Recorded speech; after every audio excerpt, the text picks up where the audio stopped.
Assalamualaikum warahmatullahi wabarakatuh. Pada pertemuan kali ini kita akan bahas bab 6 pertemuan terakhir, yakni tentang sistem peredaran darah manusia.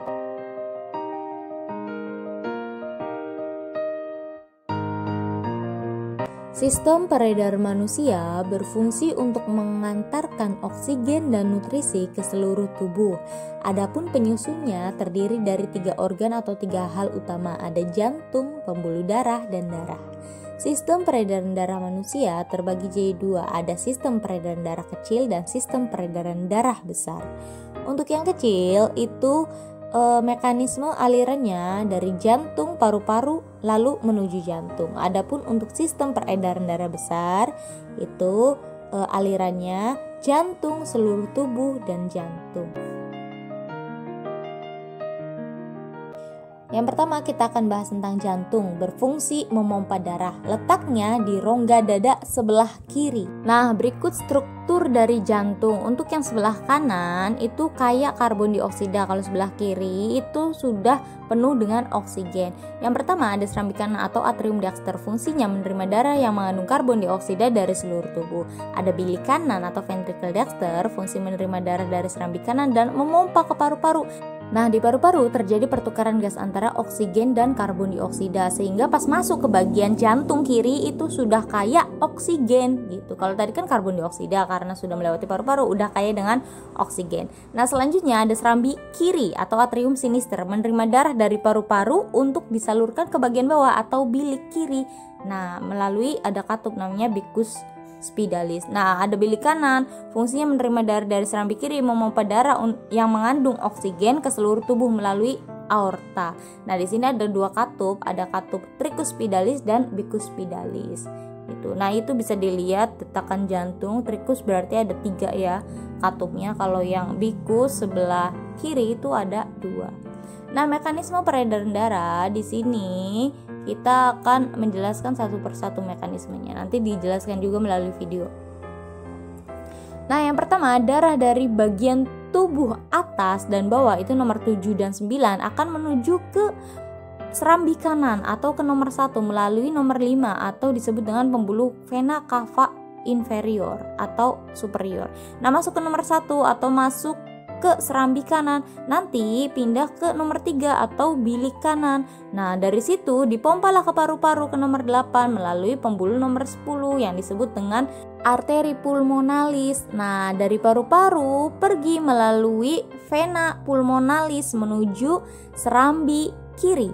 Nah, udah penuh dengan oksigen tuh, dari serambi kiri pergi ke nomor 4 atau bilik kiri. Nah, dari bilik kiri akan disalurkan ke seluruh tubuh melalui aorta atau di situ ditandai dengan nomor 6. Gitu proses peredaran darah yang terjadi pada tubuh manusia. Nah, ini videonya.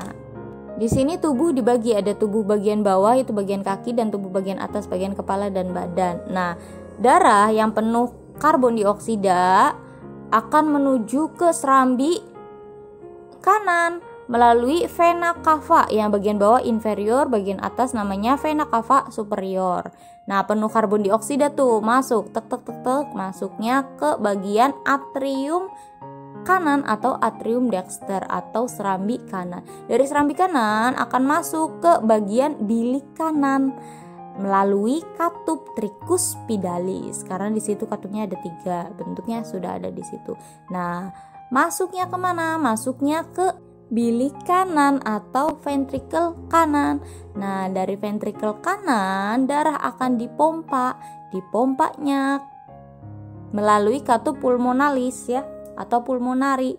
Nah, dipompa ke paru-paru melalui arteri pulmonalis. Nah, di paru-paru terjadi tuh pertukaran gas oksigen dan karbon dioksida. Tadinya mengandung karbon dioksida nih atau darah kotor. Nah, di paru-paru diganti isinya dengan oksigen, berarti darahnya sudah bersih tuh.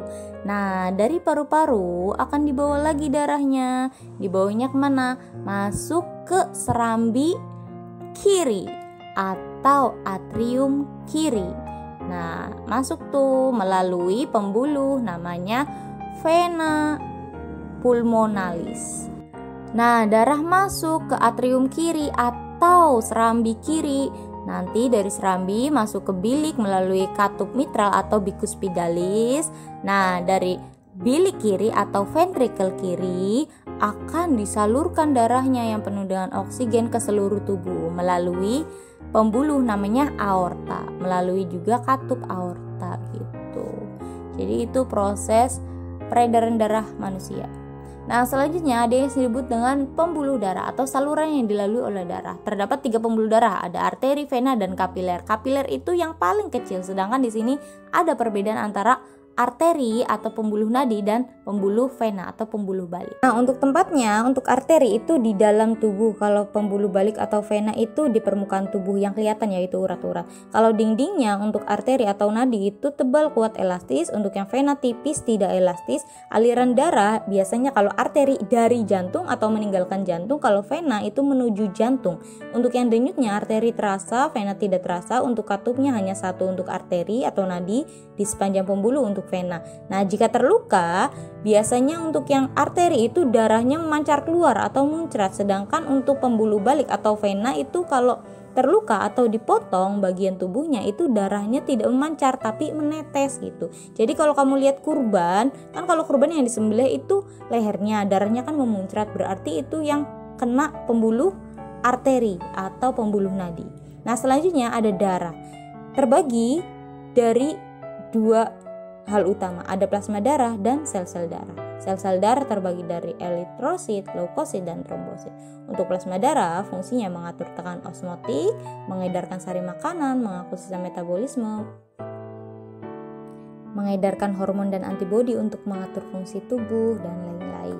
Nah, selanjutnya sel darah merah atau eritrosit. Ciri-cirinya yang pertama, bentuknya itu bikonkav atau kayak bulat tapi bagian tengahnya lebih tipis, atau kayak donat yang nggak bolong gitu ya. Nah, selain itu ciri lain itu nggak punya atau tidak memiliki inti sel.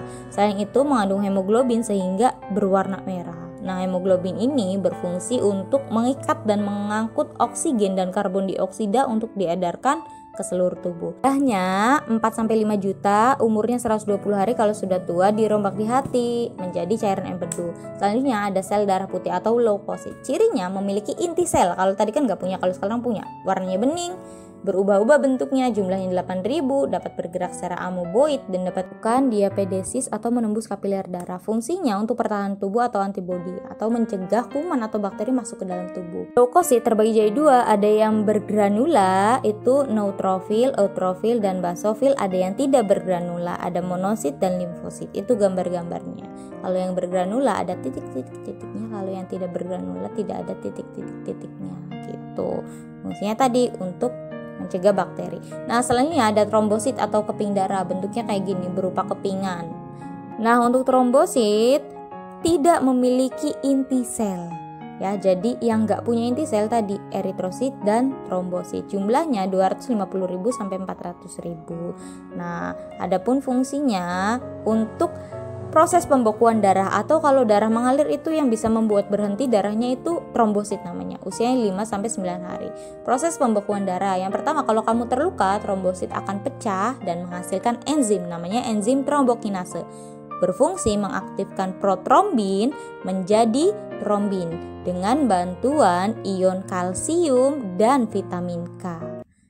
Nah, dari trombin akan mengubah fibrinogen menjadi benang-benang fibrin, sehingga kalau udah ada benang-benang fibrin itu luka akan tertutup dan darah akan berhenti gitu. Ada orang yang darahnya tidak bisa berhenti atau kalau terluka darahnya ngucur terus, namanya orang yang kena penyakit hemofilia. Selanjutnya ada golongan darah. Darah itu mengandung agglutinogen atau antigen yang berada di eritrosit atau sel darah merah. Ada juga mengandung agglutinin atau antibodi di plasma. Di sini kita akan bahas golongan darah sistem ABO ya. Nah, di sini ada golongan darah A, agglutinogennya atau hal yang terkandung di golongan darah A itu A. Untuk agglutininnya, golongan darah A itu anti B atau anti golongan darah B.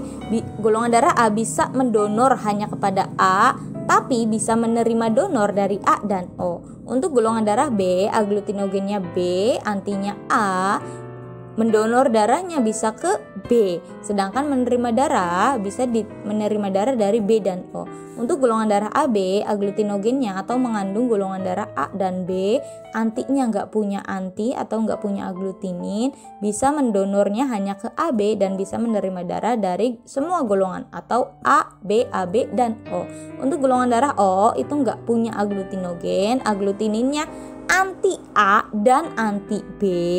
Nah, bisa mendonornya ke golongan darah A, golongan darah B, golongan AB, dan O. Atau golongan darah O ini baik ya, bisa mendonor ke semua golongan.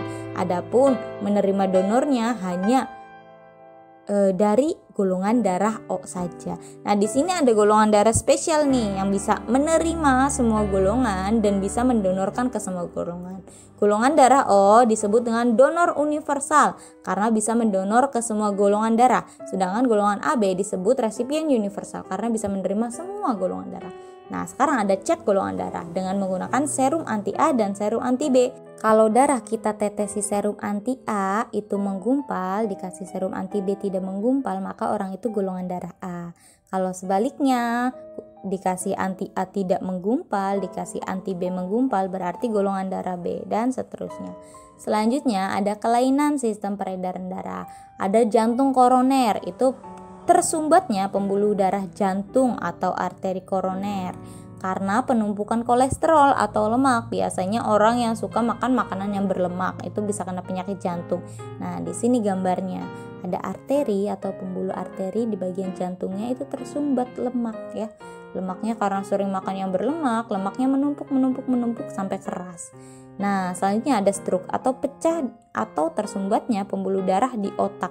Nah, biasanya cirinya disertai dengan kelumpuhan pada anggota tubuh. Ada juga anemia, kurang sel darah merah. Biasanya ciri-cirinya pusing dan lain sebagainya. Hipotensi itu tekanan darahnya rendah.